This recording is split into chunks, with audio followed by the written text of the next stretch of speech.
Thank you all, the musicians and the two Davids, for setting me up as usual here. I appreciate that. And, you know, when I arrived in Nashville in March of 2013, it was like I had never been here before. Now, I had been here a few times, but it was a long time ago and very short visits. And so it was like I was in a city that I had never been in before. And so I arrived at the airport, I rented a car, and I was driving out to Bellevue to see the house that I was buying. And I was really not prepared for all the forks in the road. I'm not sure I still am, between the airport and getting out to Bellevue. Now, I had a Google map with me, and so I knew exactly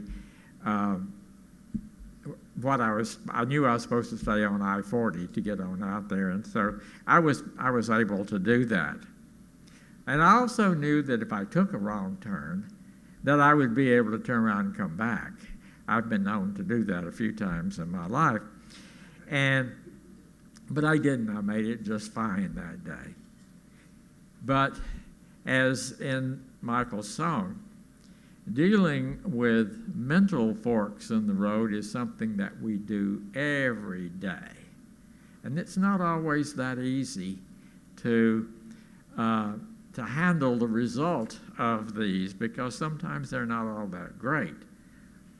However, we are blessed with an inner knowing, an inner guidance system that we call intuition. This is one of the greatest gifts that we have, intuition.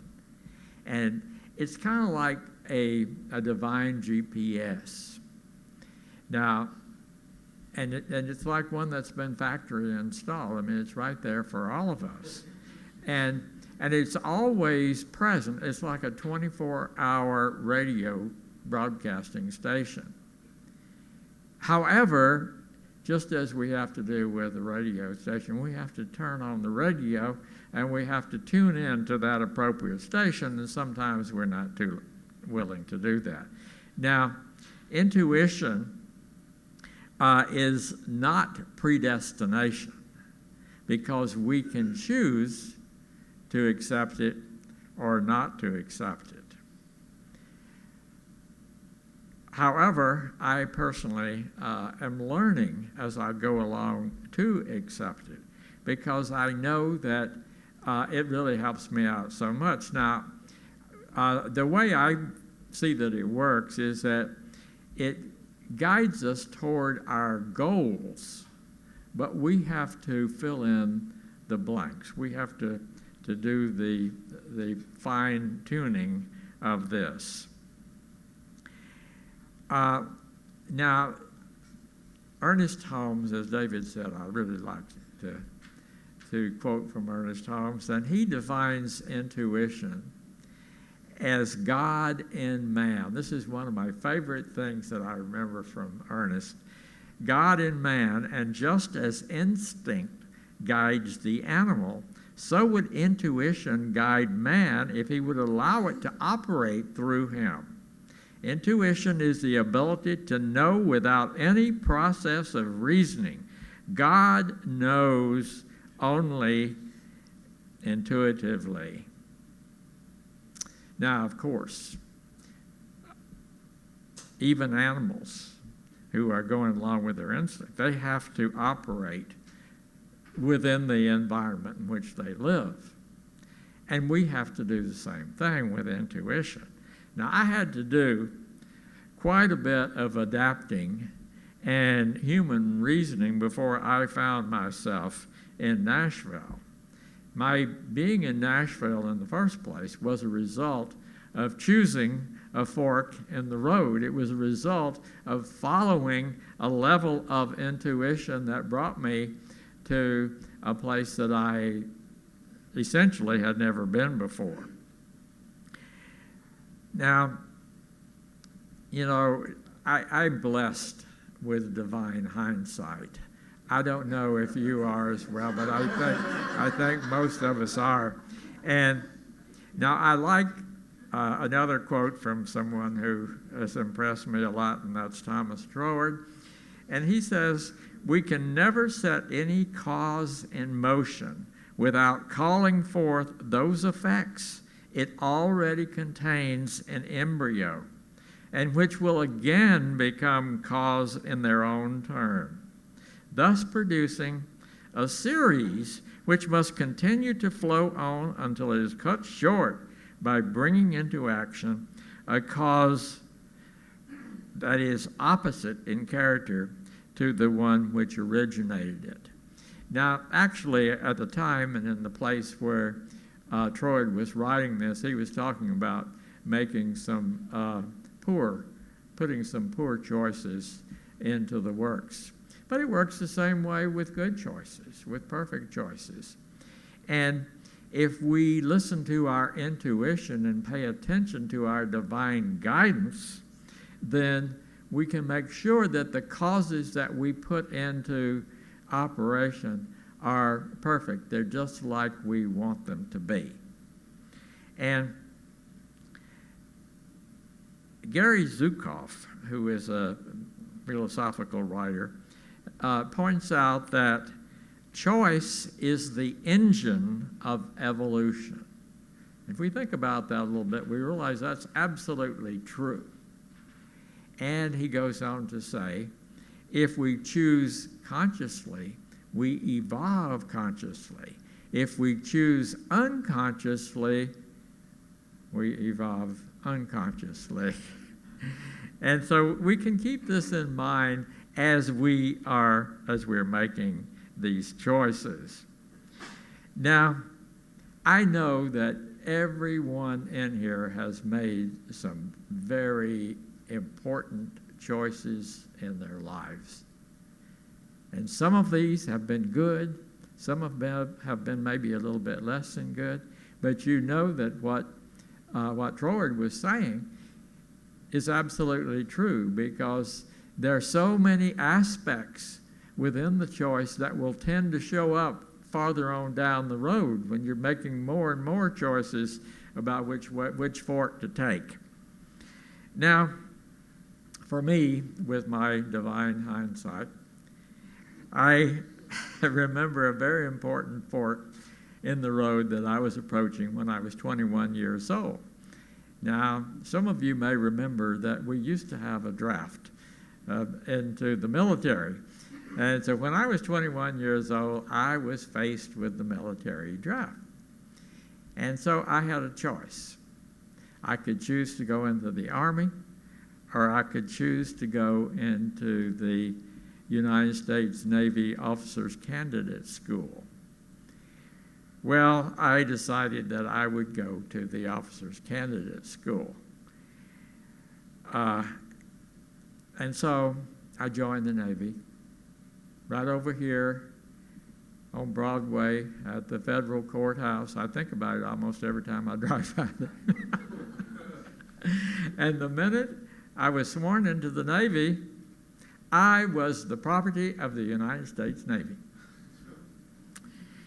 And this changed my life quite a bit. I could not have imagined in any way what the developments from that choice would be in my life. As I said, I became the property of the Navy. And I essentially gave up a good portion of my right to choose, because I was ordered what to do, and the choices were made for me. Now, the Course of Miracles tells us that we only have two emotions, love and fear. And fear cannot come from outside of us, and it is triggered by an undesired change in our life. Now, I learned a long time ago that fear is an acronym for false evidence appearing real. I'm sure that, you all know that. But Dr. Dennis Merritt Brown came up with another one. It's forget everything and run. I probably experienced more fear in Officers Candidate School than ever before in my life. And a large part of me wanted to forget everything and run. Of course, there wasn't even a place to run to that wasn't worse. And so I had an internal urge to just stay there and do it anyway, which I did. Now, I struggled a lot there. I struggled with being transformed into a naval officer. And I think the school struggled more to transform me into a naval officer. But actually they succeeded. And if I can fast forward now to a year and a half after that, I was serving on a ship, spending most of my time at sea, but we were out of Newport, Rhode Island. Newport, Rhode Island is a nice place. And when we were in port and I had time off, then it was pretty close. I could go to New York City, I could go to Boston, and I was really becoming an East Coast kind of guy. I really liked the East Coast, and I felt that I could handle this assignment. I was doing quite well with my assignment on the ship. And then, with no advance warning, out of the blue, I received orders to report to a ship that would be home ported in San Francisco, California. Well, I didn't want to do that. I had absolutely no desire to go to California. I love the East Coast and all the places and things around there that I was exploring. I whined a lot, but it was to no avail because the choice had already been made for me. Now, this was 60 years ago. And we know that things change and people change. So, anyway, when I go to California this time, which I'll be doing next week, it has been carefully thought out and prayed about a lot. This time, I have chosen the fork in the road, not the United States Navy. And as much as I love the Music City Center for Spiritual Living, which means all of you and several people who are not here today, and as much as I have grown to love Nashville, the San Francisco, California Bay Area, I consider to be my home now. Now, Dr. Dennis Merritt Jones wrote a book called The Art of Uncertainty, which is a very good book. And he says that all of life is a river that flows on and on eternally. Now we can wade out in that. We can wade out into that river, and we can resist it for a while, or we can surrender to it, realizing that and trusting that the current knows where it's going and how to get there. And it's much better and much easier if we just do that rather than resist it. There's an old Native American saying, which I've heard a lot, and I'm sure you have. It says, one can never stand in the same river twice. And this is because the river is not the riverbed. The river is the water that's moving there. And so therefore we know that it is always moving, and it's always moving in an appropriate direction. Water is a symbol of life, and to resist the current is to resist the forward movement of life, and to choose suffering, actually. And trying to force the river is like trying to force life. We force things to happen before they're ready to happen. Now this reminds me of a song. One of the first songs that I ever learned. Row, row, row your boat gently down the stream. Merrily, merrily, merrily, merrily. Life is but a dream. Now, I used to enjoy that because I could have a technicolor vision of being on a beautiful stream with wildflowers, fragrant honeysuckle and everything on the banks of that stream. But later, it was pointed out to me by some ministers, and primarily to a writer by the name of Stephen Lane Taylor, who wrote a book called Row, Row, Row Your Boat. I was going to have it, but I forgot and left it at home. And he wrote the whole book about that song. And so I realized that it applies just as much to walking or riding a mule down a dirt road as it does going down a stream. And our boat is our own life. It's not someone else's life. And we can go in several different directions. It represents our free will because we have oars, and so therefore we can determine the direction that we're going to some degree. Now, the divine flow leads, guides, directs, and supports. But in order to get there, we have to pick up the oars and participate in the direction that it's going. And that's very much like life, that we have to participate. We have to pick up the oars, and we have to work, even though our desires have set the particular flow into motion. We have to participate. It's like Troy said, that God will provide the food, but you've got to cook the supper. And so as we attune ourselves to the flow, then we can feel it and we can know that everything is working perfectly. Or not if we're not attuned to the flow. Now, it's much easier, by the way, to let things happen than it is to make them happen. I've learned that over the years. And there have been times in my life when I've had to just let go and let God. It's not always been easy.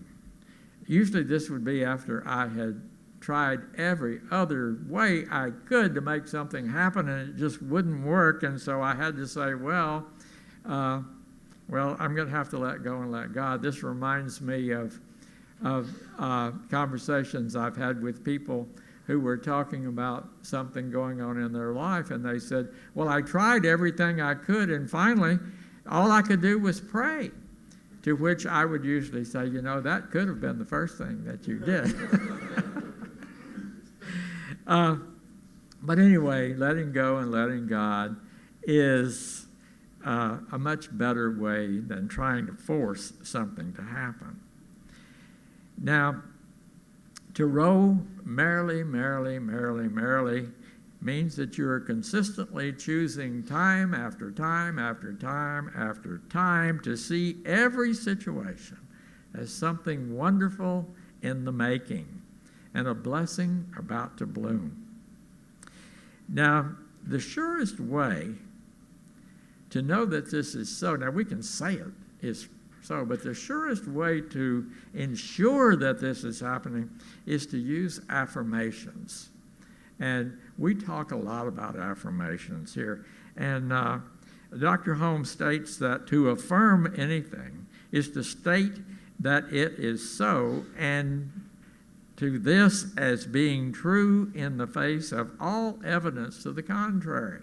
Now, that's one of the sort of surprising things that Dr. Holmes says, is that you can look at a fact in the face and declare that it's not true. Affirm that it's not true. And, I love that, because we know that facts are not the truth. The truth is that we're spiritual beings having a human adventure. Okay, now we can strengthen our affirmation by remembering that we are individualizations of the divine spirit, and we can have a level of steadfast faith and feelings that invite the affirmation into manifestation. And we can deepen this through periods of meditation. Meditations work very well with strengthening affirmations in our lives. Now, affirmations are always stated, this is a little reminder for you, affirmations are always stated in the present tense, powerfully, personally, and positively. I could go on about that for a long time, but I'm not, and so, Reverend Chris Michaels was one of the ministers who talked about this particular song.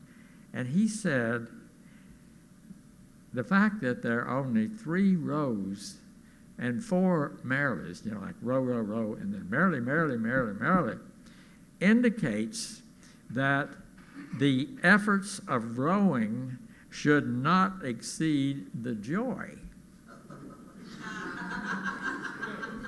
And so if it's not fun, it's not worth doing. A good reminder that life is supposed to be a joyful adventure. Now, when we get to life is just a dream, it refers to our physical human life. And again, we remember that we are spiritual beings having a human adventure. And so the dream is the human dream of our life. Our conditions, the physical conditions of our lives, do not define who we are. Sometimes it's hard to let go of that idea, but they don't. Okay? And our spiritual truth, of course, is eternal life. Eternal life, which is beyond the plane of the physical. Now, this is pretty heavy stuff. So let's lighten up a little bit and sing the song, okay? And I'm going to invite Reverend Michael and some of the others just to stand up, and we're just going to sing that, okay? So let's all say it together.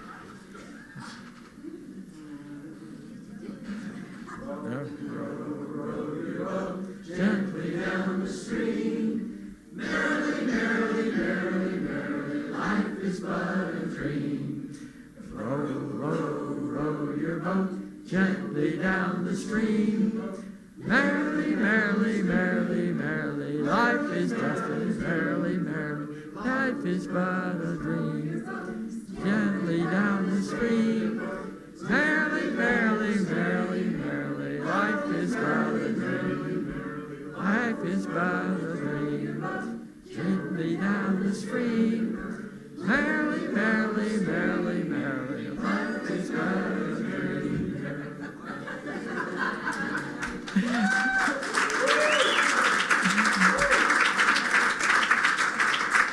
I love you all so much. Well, don't leave there, buddy.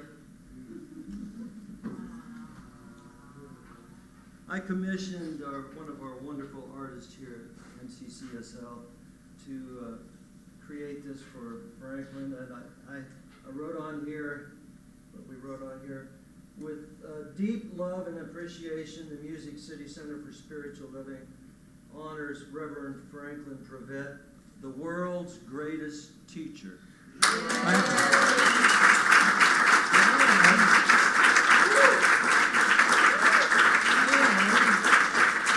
got Sharpies. Do you have different colored? No, that came with it. Okay. That way it won't bleed. Oh yeah, okay. We want everyone. We have there's no glass in there, so everyone can sign this. So, use your best script, because it's going to be here for a while. Okay, great. Thank you And so much. I just want to tell you, Franklin, you have been the best role model for a minister that I could ever have. I appreciate that. And a friend, a counselor, you've been everything. Well, thank I you. love you. And I love you. It's been so wonderful here. Okay, thank you. And thank you for that. That's great. We're going to hang it out here in the back, right? No, you took it away. Okay. Okay, great. Thank you.